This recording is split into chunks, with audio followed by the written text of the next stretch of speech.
नाजरीन आदाब, मैं रिदा खानम आपका खैर मकदम करती हूँ सियासत टीवी के special program review of newspaper में। सियासत टीवी आपके लिए लेकर आया अखबार से रिलेटेड एक ऐसा प्रोग्राम जिसमें हम आपको आज के अखबारात की अहम खबरों के बारे में बताएंगे। इसमें लोकल, नेशनल और इंटरनेशनल खबरों पर डिस्कशन करेंगे और आपको अहम खबरों की जानकारी भी देंगे। हम इस प्रोग्राम में हर ज़रूरी खबर पर रोशनी डालेंगे, चाहे वो लोकल हो, नेशनल हो या फिर इंटरनेशनल। इस प्रोग्राम में हर खबर की तह तक जाएंगे, क्योंकि कुछ अखबार की सुर्खियां ही बनकर रह जाती हैं या सिर्फ टीवी पर 2 मिनट की न्यूज़ ही हो पाती है। लेकिन हम आपको उन खबरों के बारे में तफसील से बताएंगे। इसी के साथ हमारे साथ ही मौजूद हैं शाहिद उमैर। शाहिद उमैर, आपका खैर मकदम है प्रोग्राम में। तो सबसे पहले नज़र डालते हैं लोकल न्यूज़ की तरफ। तो लोकल न्यूज़ में जो इस वक्त सुर्खी में जो न्यूज़ बनी हुई है वो है हाइड्रा की चर्चा हर तरफ पूरे तेलंगाना में चल रही है। और हाइड्रा के तहत जो भी जो अवैध निर्माण है जो ढहाए जा रहे हैं, उसको लेकर बीआरएस लगातार रेवंत रेड्डी की सरकार पर हमलावर है। और इसी को देखते हुए कल कांग्रेस ने कल एक बैठक बुलाई थी और उसमें हाइड्रा पर भी चर्चा हुई थी। और रेवंत रेड्डी ने उसको देखते हुए कहा था कि अवैध निर्माणों को ढाते हुए सनसनी फैलाने वाली हाइड्रा को पूर्ण आज़ादी दे दी जाएगी। और उन्होंने इसके लिए कुछ कर्मियों का और कुछ अधिकारियों की नियुक्ति भी की है। और इसके बारे में बोलते हुए उन्होंने कहा है कि हाइड्रा में जो अवैध निर्माण है, जो तालाबों पर जो भी अवैध निर्माण बने हुए हैं, उसको ढाया जाएगा और इसमें किसी भी तरह की कोताही नहीं बरती जाएगी। इस पर शायद उमर आपका क्या कहना है? जब से तेलंगाना में हाइड्रा का मामला सामने आया है तब से जो यहाँ पे सत्ता में जो गवर्नमेंट है कांग्रेस की बात करें, उसकी अलग अपनी प्रतिक्रिया है, उसकी अलग अपनी बयानबाजी है। वही अगर विपक्ष में देखें बीआरएस की या भाजपा की बात करें तो उनकी अपनी यहाँ पे प्रतिक्रिया अलग अलग सबके बाइट सामने आ रहे हैं। लेकिन जिस तरह से हाइड्रा पर सवाल लगातार शुरू से उठ रहे हैं कि यहाँ पे अनदेखी होगी, घर तोड़े जा रहे हैं, जो लोग अवैध हैं उनके भी घर तोड़े जा रहे हैं, यहाँ पे पैसे की भी मनमानी सामने आई थी। लेकिन लगातार मुख्यमंत्री जिस तरह से इन सब मामलों पर लगातार बैठक किया वो सचिवालय में, और लगातार शुरू से उन्होंने यही बात कहते सामने है कि यहाँ पे चाहे कितना भी कोई बड़ा नेता हो, किसी भी पार्टी से ताल्लुक रखता हो, हमने देखा भी कई बड़े नेता हैं उनके भी जो घर थे उसको तोड़े गए। और फिर कल जो बैठक हुई उसमें साफ तौर पे ये कहा गया है कि हाइड्रा को पूरी तरह से आज़ादी है, चाहे कोई भी बड़ा नेता हो, कितनी भी बड़ी शख्सियत हो, किसी को बख्शा नहीं जाएगा। और अभी तक जो मामले सामने हैं उसमें साफ तौर पर देखा गया है कि कितने भी बड़े लोग हैं, कितनी भी बड़ी पैरवी हो, लेकिन जब हाइड्रा अपना काम कर रहा है तो सिस्टम के तरीके से काम कर रहा है और उस पर किसी की ये नहीं देखा जा रहा है कौन किस मामले से ताल्लुक रखता है, किससे नहीं रखता है। और हाइड्रा पूरी तरह से, और यही वजह है कि यहाँ के मुख्यमंत्री ने भी हाइड्रा को पूरी शक्ति दे रखी है कि आप अपने सिस्टम से काम करें, सामने कौन आ रहा है उसको बिल्कुल नजरअंदाज करते हुए हाइड्रा अपना काम कर भी रही है।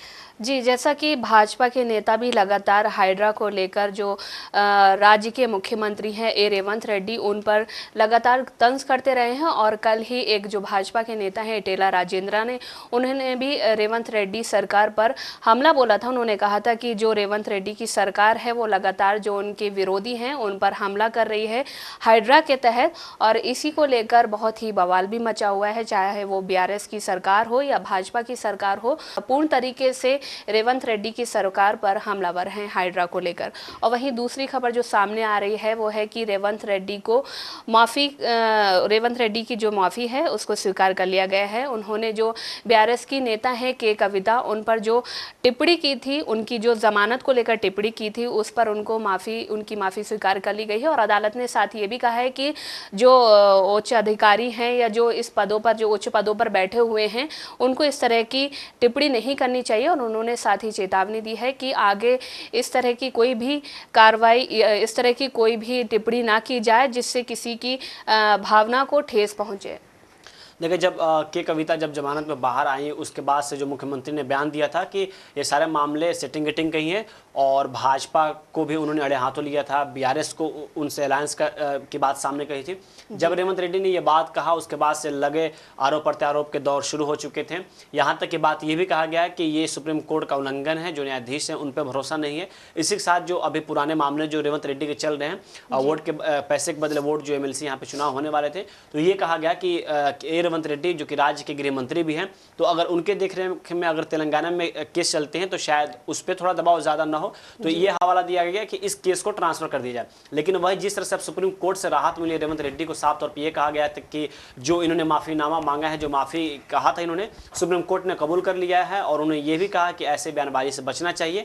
और सुप्रीम कोर्ट ने जो केस ट्रांसफर की बात कही गई थी उससे भी इनकार कर दिया। अभी फिलहाल जो तेलंगाना में मामले चल रहे हैं वो मामले चलते रहेंगे, लेकिन मुझे लगता है कि जिस तरह से सुप्रीम कोर्ट की तरफ से बयान आया है और जो माफ़ीनामा जो कबूल किया गया है, तो इससे कहीं ना कहीं भाजपा और बीआरएस को झटका लगेगा। और यहाँ पे अगर रेवंत रेड्डी की बात करें तो उन्होंने भी वक्त रहते हुए माफ़ीनामा मांग लिया था, जो कि उनका जो उस टाइम बयान आया था वो कहीं ना कहीं जजों को लेकर नहीं था जी। लेकिन जिस तरह से पॉलिटिकल एंगल उसको बनाने की कोशिश की गई, वक्त रहते उन्होंने माफ़ीनामा कबूल मांग लिया। और आज जो सुप्रीम कोर्ट की तरफ से जो बयान आया उससे साफ जाहिर हो चुका है कि इस फैसले से बीआरएस और भाजपा को कड़ी नुकसान होने वाला, और कहीं ना कहीं उनके लिए भी एक चिंता का विषय है कि आखिरकार इतने आसानी से मामलों से निकल जाना और रेवंत रेड्डी के लिए एक बहुत बड़ी बात है ये। जी, तो इस वक्त शायद देखें तिरुपति का मामला बहुत ही चर्चा में है। तिरुपति का जो लड्डू प्रसादम जो मामला चल रहा है उस पर संज्ञान लेते हुए केंद्रीय स्वास्थ्य मंत्रालय ने जांच कराने की मांग भी कही है। और उन्होंने जो भाजपा के जो मंत्री हैं, जो भाजपा के प्रमुख हैं जेपी नड्डा, उन्होंने भी कहा है कि इस मामले पर संज्ञान लिया जाएगा। और साथ ही जो आंध्र प्रदेश के मुख्यमंत्री हैं चंद्रबाबू नायडू, उन्होंने वाईएसआर सरकार पर कटाक्ष करते हुए कहा कि 5 साल से वाईएसआर की सरकार थी और उन्होंने जो भक्त हैं उनके साथ खिलवाड़ किया है, उनकी आस्था के साथ खिलवाड़ किया है। हालांकि शायद ये जो है 5 साल से जो उन्होंने जो चंद्रबाबू नायडू हैं उन्होंने जो आरोप लगाया है, इससे पहले अगर देखा जाए तो जो जगन मोहन रेड्डी थे जो वहाँ पर पूर्व सीएम थे, वो लगातार केंद्र की सरकार थी उससे मिले हुए थे और उनसे मुलाकात भी करते थे। ऐसा सुनने में आ रहा है कि जो है लगातार उन पर कटाक्ष जो किया जा रहा है। और एक बात और, उसमें जो है जो 300 साल जो है पुराना किचन था, उसमें लगातार लड्डू बन रहे थे और 3.50 लाख लड्डू रोज़ाना बनते हैं वहाँ पर। और ऐसा भी सुनने में आ रहा है कि जो तिरुपति माला का ट्रस्ट है उसको 500 करोड़ का मुनाफा होता है हर साल इस प्रसादम से। देखिए, अगर देखें जो आंध्र प्रदेश में जो लड्डू का मामला छिड़ा हुआ है, अगर हम देखें तो जो प्रसाद होता है हिंदू धर्म में इसे भगवान का भोग कहा जाता है जी। अगर इस तरह के मामले आए तो कहने की चिंता का विषय है, क्योंकि ये एक आस्था की बात है। लेकिन जिस तरह से हमने देखा कि मामले सामने आए हैं तो खुद वाईएसआरसीपी की तरफ से जो उन पे आरोप लग रहे हैं कि उनके शासनकाल के दौरान ऐसे मामले सामने आए, तो खुद वो आंध्र प्रदेश में जो वहाँ पे उच्च न्यायालय है वहाँ पे उन्होंने रोक किया है और इस मामले में 25 सितंबर को सुनवाई होनी है। जैसे कभी आपने जिक्र किया कि जब ये आरोप लग रहे हैं उस टाइम, क्योंकि उस टाइम देखा गया कि वाईएसआरसीपी के वहाँ पे गवर्नमेंट थी, लेकिन उस दरमियान उनका कनेक्शन, ऐसा लोगों का आरोप है कि उनका कनेक्शन बीजेपी से ज़्यादा था। तो आखिरकार जब वहाँ पे बीजेपी के साथ गांठ में इनके गवर्नमेंट चल रही थी, हर मामले में देखा गया कि वाईएसआरसीपी कुछ मामलों में खुलकर सामने आए थे। जब इलेक्शन हारने के बाद वो अलग बात, इस बार जो इलेक्शन हारे उसके बाद से जो अपोजिशन की पार्टी थी अखिलेश यादव ने वाईएसआरसीपी का समर्थन किया था। लेकिन अब जिस तरह से मामले सामने आए तो वाईएसआरसीपी की तरफ से साफ ये कहा गया है कि इस मामले में जाँच हो। हालांकि केंद्र सरकार की तरफ से भी ये इस पर रिपोर्ट मांगी गई है, लेकिन अब जिस तरह से मामले बढ़ रहे हैं तो लोगों का सवाल ये है कि जिस तरह से वाईएसआरसीपी पे आरोप लग रहे हैं, उस टाइम बीजेपी की सरकार थी और अभी चंद्रबाबू नायडू और वाईएसआरसीपी दोनों आमने सामने हैं। लेकिन जो अभी रिपोर्ट सामने आई है और इस रिपोर्ट के हवाले से बात किया जा रहा है, ये अगर ये बात सामने आ जाती है कि ये जो रिपोर्ट है वो सच है तो ये अपने आप में कहीं ना कहीं एक बड़ा सवाल है, क्योंकि एक आस्था की बात है। और अगर ऐसे मामले आते हैं, ऐसा नहीं सिस्टम में काम कर रहे हैं, अगर वहाँ पे ऐसे चीज़ें सामने आती हैं तो इसमें सवाल या फिर जांच इस बात की भी होनी चाहिए कि आखिरकार इसके अंदर कितने लोग मिले हुए हैं और इस जो सिस्टम ये काम करे ये ऊपर कितने लोग हैं और कहाँ से इस सारे चीज़ों का ऑर्गेनाइज किया जा रहा है। अब जो भाजपा है या दूसरे लोग हैं, ठीक है, खैर आस्था का सवाल है उनके। हालांकि ये जो 5 साल का उन पर आरोप लगा रहे हैं कि 5 साल से वाईएसआर सरकार जो है लोगों की आस्था के साथ खिलवाड़ कर रही है, ऐसा पहले भी देखा जा सकता है कि उन्होंने पहले ही जांच क्यों नहीं बिठाई गई। जब इतना बड़ा मंदिर है और वहाँ के जो ट्रस्टी हैं उन्होंने इसको सूक्ष्म तरीके से इस पर निगाह क्यों नहीं डाली, नज़र क्यों नहीं डाली। अब जब सरकार चेंज हुई है तभी इस मुद्दे को क्यों लाया जा रहा है? मैंने अभी जिक्र किया कि देखा गया कि वाईएसआरसीपी की जब गवर्नमेंट गिरी उसके बाद से उन्होंने बड़ा आंदोलन किया, हाथ में कला पट्टी बांधकर उन्होंने रोड पर उतरा। उस टाइम अखिलेश यादव समेत बहुत सारे ऐसे नेता हैं जो कि वाईएसआरसीपी का पक्ष लिए। तो शायद अब कहा जाता है कि जो सत्ता में होते उसमें तो जांच होती नहीं है, लेकिन अब जिस तरह से वहां पे चंद्रबाबू नायडू मुख्यमंत्री बने हुए हैं और चंद्रबाबू नायडू और वाईएसआरसीपी के बीच दिखी बहस पहले से भी दिखी जा रही है, इस बीच भी शुरू हो गए हैं। वही केंद्र सरकार की तरफ से भी अब दबाव बन गया है कि वहां पर रिपोर्ट हो। तो इन सब चीज को अगर देखें तो शायद ऐसा हो सकता है कि वाईएसआरसीपी की जो वहां पे राजनीति है उसको नीचे गिराने के लिए ऐसे मामले लाए जा रहे हैं, क्योंकि अक्सर देखा जाता है कि ये सब मामले तभी लाए जाते हैं जब किसी की आप कमजोर नस पकड़ना चाह रहे हो या वहां पे और भी सारे मुद्दे हो, और जो धर्म का अफीम होता है, अगर इस मामले में आप किसी एक मामले को छेड़ दें तो वहां पे बहुत सारी बातें सामने निकल कर नहीं आ पाती, लेकिन इन सब चीजों में लोग उलझ जाते हैं और इसके पीछे आप कई सारे काम करके निकल जाते हैं। जी, तो वहीं पर हम दूसरी खबर की तरफ नज़र डालें तो जो शिवसेना के जो नेता हैं संजय गायकवाड़ जो विधायक हैं, उन्होंने हाल ही में कांग्रेस के जो नेता हैं राहुल गांधी, उन पर एक विवादास्पद बयान दिया था। उन्होंने कहा था कि जो राहुल गांधी जो यूएस गए थे, वहां पर उन्होंने जो आरक्षण को लेकर जो बात कही थी उस पर संजय गायकवाड़ ने उन पर पलटवार करते हुए कहा था कि अगर राहुल गांधी की जीभ कोई काट कर लाता है तो उसको 11 लाख का इनाम दिया जाएगा। और इसी को लेकर कांग्रेस में हलचल पैदा हो गई। कांग्रेस के नेताओं ने वहां पर पुलिस स्टेशन में जाकर एफआईआर भी दर्ज कराई थी संजय गायकवाड़ के खिलाफ। और वहीं पर जो आज महायुति के जो नेता हैं और जो वहां पर डिप्टी सीएम हैं अजीत पवार, उन्होंने उस पर कटाक्ष करते हुए कहा है, अपने ही नेताओं पर कटाक्ष करते हुए कहा है, उन्होंने कहा है कि बोलने की भी एक हद होती है, जबान पर लगाम लगाकर बोलना चाहिए। उन्होंने कहा कि गुस्सा हमें भी आता है, लेकिन गुस्सा निकालने का तरीका ये नहीं होता है कि आप किसी के बारे में इस तरह के विवादास्पद बयान दें जिस पर एक तूल खड़ा हो और उस तूल को लेकर हमारी सरकार को उससे नुकसान पहुंचे। इस तरह के बयान देने से बचना चाहिए हमारे नेताओं को। और उन्होंने कहा है कि जो भी इसके खिलाफ कार्रवाई की जाएगी वो की जाए। देखिए, मुझे लगता है कि महायुति की तरफ से अजीत पवार ने जो कहा एक बहुत बड़ी बात है और इससे काफ़ी जो वहाँ पे पॉलिटिकल पार्टियां हैं उस पर असर होगा। राजनीति में ये कहा जाता है कि मतभेद हो, मनभेद नहीं हो। मतभेद, आपकी आइडियोलॉजी अलग हो सकती है, हमारी आइडियोलॉजी अलग है, क्योंकि आइडियोलॉजी अलग है तो ही आप अपनी पार्टी को पब्लिक के सामने ला रही हैं। उनको आप पसंद है, हमें कोई और पसंद है, लेकिन मनभेद हो तो इंसान लगता है वहां पे अपने निजी दुश्मनी निकालना। हालांकि राजनीति में ऐसी चीजें नहीं होनी चाहिए। अभी महायुति की तरफ से अजीत पवार ने जो कहा है वो काफी बहुत बड़ी बात है और एक चिंता का विषय, क्योंकि जिस तरह से संजय गायकवाड़ ने कहा, राहुल गांधी तो पहले एक पार्टी के नेता हुआ करते थे, लेकिन अब एक संवैधानिक पद पर बैठे हुए हैं और नेता विपक्ष के नेता भी हैं। और जिस तरह से अमेरिका में उनका ये यात्रा पहली बार हुआ है, जिस तरह से वो अभी यहाँ पे नेता प्रतिपक्ष बने हैं, उसके बाद उनका अमेरिका दौरा ये पहली बार है।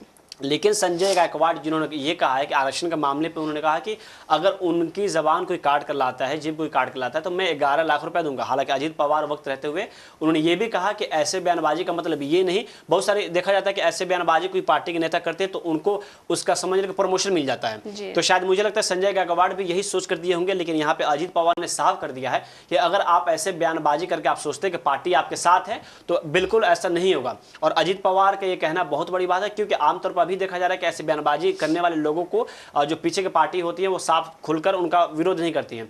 और साथ उन्होंने ये भी कहा, अभी आपने भी जिक्र किया कि इंसान अगर होता है, भड़ास होती है, कई बार तकलीफें होती है, लेकिन इसका मतलब ये नहीं कि आप कोई गलत बयानबाजी करके इसके सामने आए। लेकिन वही संजय गायकवाड़ जिस तरह से उन्होंने विवादित बयान दिया है, मुझे लगता है कि एक नेता विपक्ष जो हैं उनके खिलाफ इस तरह से बयानबाजी करने पर जो पार्टी अजीत पवार ने जो कहा है कि ये गलत है, अगर ऐसे नेताओं पर अगर पार्टी खुद निष्कासित करना शुरू कर दे या कड़ा एक्शन ले तो आने वाले वक्त में ऐसे बयानबाजी से जो नेता है वो बचना शुरू कर दें। जी, और देखा जाता है जिस तरह से भाजपा के नेता जो बयानबाजी करते हैं, गलत बयानबाजी करते हैं, चाहे वो विपक्ष के नेताओं के खिलाफ हो या चाहे कोई एक समुदाय के खिलाफ हो, उस पर सरकार को एक्शन लेना चाहिए। हालांकि जो भाजपा के एक और दूसरे नेता हैं, उन्होंने भी राहुल गांधी को लेकर एक विवादास्पद बयान दिया था। उस पर जो कांग्रेस के जो नेता हैं मल्लिकार्जुन खड़गे, उन्होंने केंद्रीय मंत्रिमंडल को एक खत भी लिखा था। उन्होंने कहा था कि इस तरह का कोई बयान न दिया जाए जिससे हमारी भावनाओं को ठेस पहुंचे, और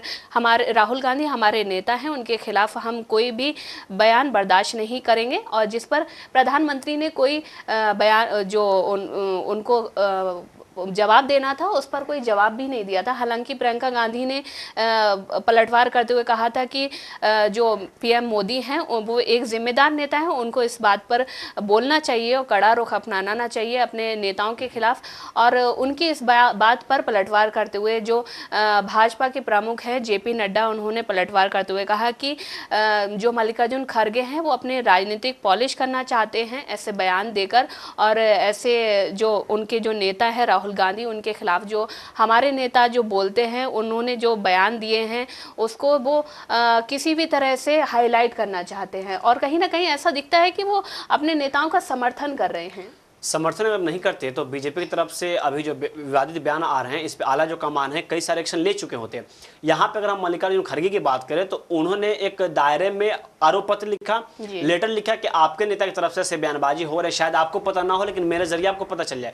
खड़गे एक जाने माने नेता है और सिर्फ पार्टी के प्रेसिडेंट नहीं है, पुराने नेता माने जाते हैं, उनकी अच्छी छवि अच्छी पकड़ मानी जाती है। लेकिन जिस तरह से अगर कल होकर वो रोड पर उतर जाते हैं तो भी बीजेपी की तरफ से आरोप लगते हैं कि अगर मामले हुए हैं तो आप इसका और भी कई सोल्यूशन है उस तरीके से आप कर सकते हैं। लेकिन मल्लिकार्जुन खड़गे ने बाकायदा एक लेटर लिखा, उसके बाद भी वो एक पार्टी प्रेसिडेंट हैं और उनके पत्र का जवाब ना देना इसके मतलब कहने के ये भी दर्शाता है कि ऐसे नेता जो बयानबाजी कर रहे हैं तो कहीं ना कहीं उनके जो ऊपर आला कमान है उसका संरक्षण मौजूद है। इसी पे प्रियंका गांधी ने कहा कि वरिष्ठ नेता की अपमान है।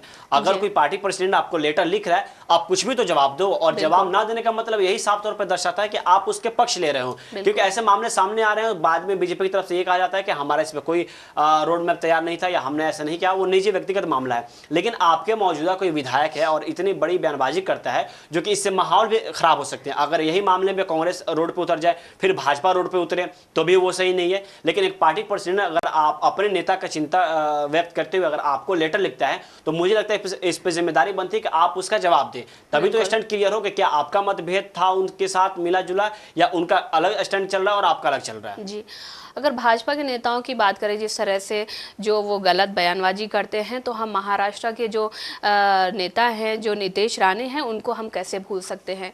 हाल ही में नीतीश राणे ने एक बयान दिया है, उन्होंने कहा है कि उन्होंने एक जनसभा को संबोधित करते हुए कहा कि पुलिस को अगर 24 घंटे की छुट्टी दे दी जाए तो हम अपनी ताकत दिखा देंगे।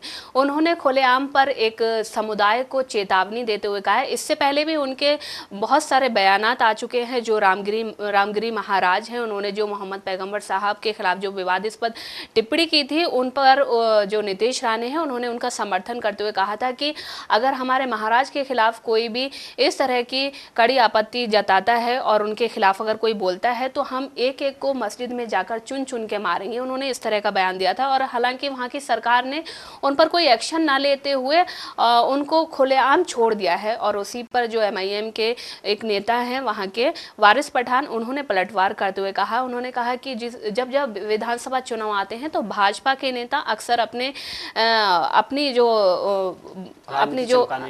अपनी राजनीति चमकाने के लिए सामने आ जाते हैं और विवाद इस तरीके के विवाद पैदा कर देते हैं कि जो चुनाव है उनमें एक तरह का रोड़ा सामने आया जाए और अटका दिया जाए।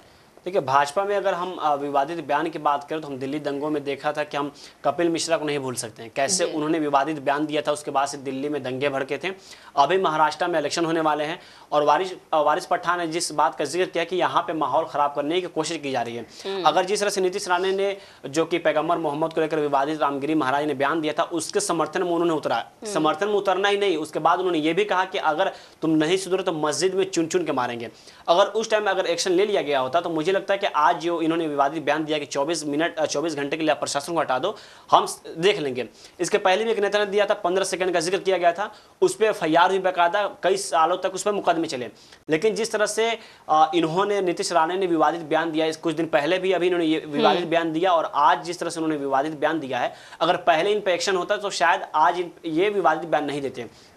अब इन्होंने जिस तरह से विवादित बयान दिया, अगर दूसरे पक्ष की तरफ से अगर शांति नहीं रखा गया, अगर पेशेंस वो नहीं रखें तो कल अगर वहां पर दंगे हो सकते हैं। और बीजेपी पे आरोप लगातार लगते रहे कि जब भी इलेक्शन होते हैं तो वहां पर जो निजी मसले होते हैं उसको भुलाकर भाजपा धर्म की राजनीति करती है और वहां पर दंगे भड़काना शुरू करती है। वहां पर जिस तरह से अल्पसंख्यक समुदाय की बात करें या जिस तरह से उन्होंने टारगेट किया है, अगर वो अपना आपा खो दे तो वहां पर माहौल खराब हो सकते हैं। लेकिन अगर इस तरह के बयान सामने आ रहे हैं तो उस पर या तो भाजपा के आला कमान की बात करें या फिर वहां पर जो मौजूदा प्रशासन है या फिर वहाँ पर जो गवर्नमेंट है उनको इस पर कड़ा एक्शन लेना चाहिए। नहीं तो ऐसे विवादित बयान आते रहेंगे और एक एक करके अगर आगे चल के विवादित बयान ऐसे आते रहें तो ऐसा नहीं है कि माहौल आप ज़्यादा देर तक आप रोक सकते हो, आगे चलकर कुछ भी अनहोनी हो सकती है।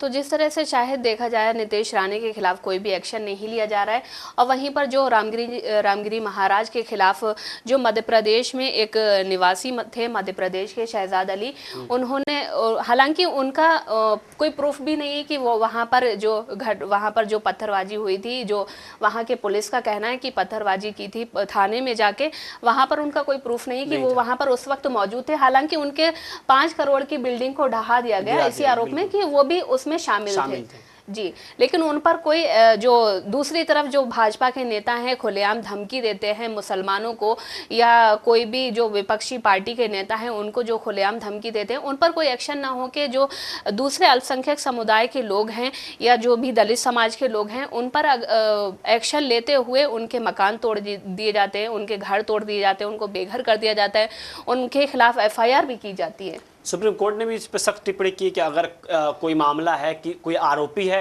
तो इसका मतलब ये नहीं कि आप उसके घर को गिरा दो।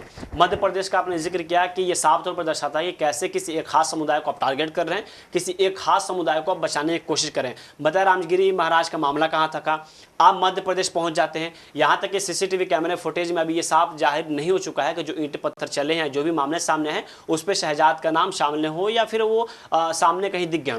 लेकिन उस बुनियाद पर आप कल होकर नोटिस जारी नहीं करते हैं, सामने बुलडोजर लेकर पहुंच जाते हैं और करीब 5 करोड़ की संपत्ति बताई जा रही है, उससे ज्यादा संपत्ति लेकिन अभी अनुमान 5 करोड़ का लगाया जाता है, आप उसकी पूरी बिल्डिंग को गिरा देते हैं। इसके पहले अगर मामले कुछ थे, नोटिस आप दिए होते या पहले मामले अगर कोई एक्शन लिया गया होता तो मामले समझ में आते। इसके पहले भी कई सारे मामले उत्तर प्रदेश में भी देखे गए, मामले कुछ और होते हैं, आरोपी किसी को बना दो और उसका घर पूरा गिरा दो। लेकिन अब जिस तरह से यहाँ पे अभी सुप्रीम कोर्ट ने भी जिस तरह से अपनी बात रखी है कि अगर कोई आरोपी है तो उसका एक बाकायदा कानून है, एक नियम है, उसके तहत पूरे देश को काम करने की जरूरत है। और अभी जिस तरह से सुप्रीम कोर्ट ने बुलडोजर पर रोक लगाई है, ये अपने आप में एक जो अल्पसंख्यक है या फिर इन तरह के जो मामले सामने आ रहे थे, अपने आप में एक बड़ी जीत है।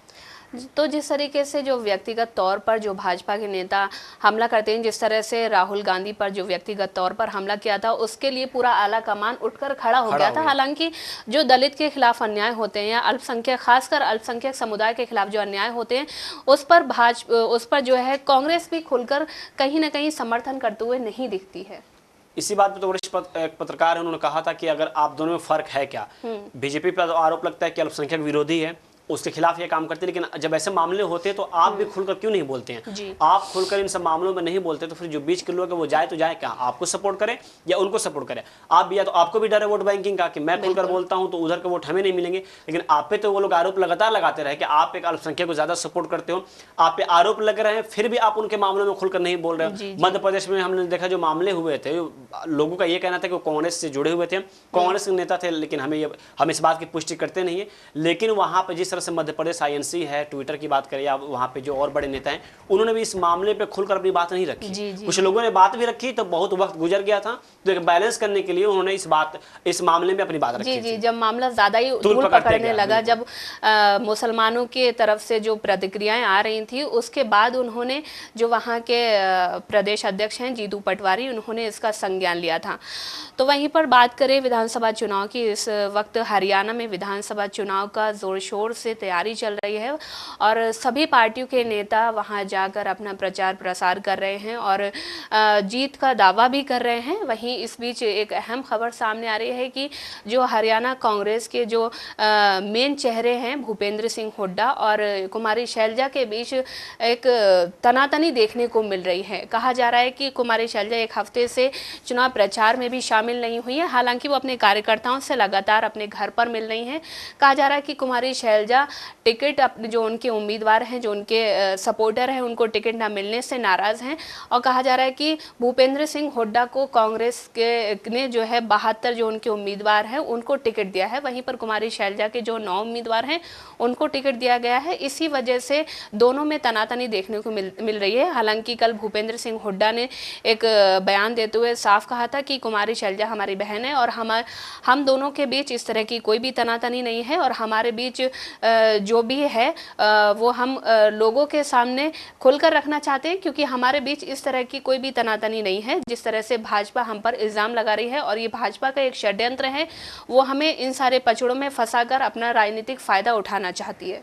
देखिए, अगर इलेक्शन की बात करें तो जहाँ पर भी इलेक्शन होते हैं तो वहाँ पे जाहिर से सीट को लेकर अक्सर मतभेद होते हैं, क्योंकि हर नेता चाहते हैं कि हमारे तरफ से ज़्यादा जो कैंडिडेट है उनको सीट मिले। अगर हम यहाँ पे हरियाणा की बात करें तो वहाँ पर ये भी देखा गया था कि जो बीजेपी थी, जो वहाँ पे सीट को लेकर बंटवारे हो रहे थे, उसके बाद कई सारे नेता थे उन्होंने इस्तीफा दे दिया। कांग्रेस में भी मतभेद हुए, नेताओं के अपने अपनी प्रतिक्रिया आई। वहाँ पे सबसे ज़्यादा अगर हम यहाँ पे बात करें तो जो हुड्डा हैं और कुमारी शैलजा हैं, उनके लेकर विवाद हुए। अब इस मामले में बीजेपी ने तूल पकड़ लिया है। यहाँ पर भी बीजेपी ने जातिवाद खड़ा कर दिया है। बीजेपी की तरफ से अनुराग जो ठाकुर हैं, जो मंत्री रह चुके हैं, उन्होंने ये कहा है कि ये जो कुमारी शैलजा हैं ये दलित जाति से आती हैं और जो कांग्रेस है वो दलित का सम्मान नहीं कर पा रही है। उन्होंने आरोप ये लगाया कि वो उनका अपमान कर रही है। लेकिन ये भी देखा जाता है कि हरियाणा में जो सीट बंटवारे को लेकर जब मामले चल रहे थे या फिर और राज्य में, तो पार्टियां की अपनी अपनी अलग स्टैंड होती है, वो किस बेस पे काम कर रही है। हालांकि अगर हरियाणा में बात करें तो वहाँ सर्वे अभी भी बताता है कि दीपेंद्र हुड्डा की अच्छी पकड़ मानी जाती है। और वहाँ पर भी सीट का जो मामला सामने आया है कि जो कि 90 सीटों में 79 सीटों पर 89 सीटों पर सीट बंटवारे हो चुके हैं। 72 जो है 72 जो भूपेंद्र हुड्डा के समर्थक हैं जिन्होंने उनको अप्रोच किया, उनको सीट मिली है। वही 9 सीट कुमारी शैलजा की तरफ से दिए गए हैं।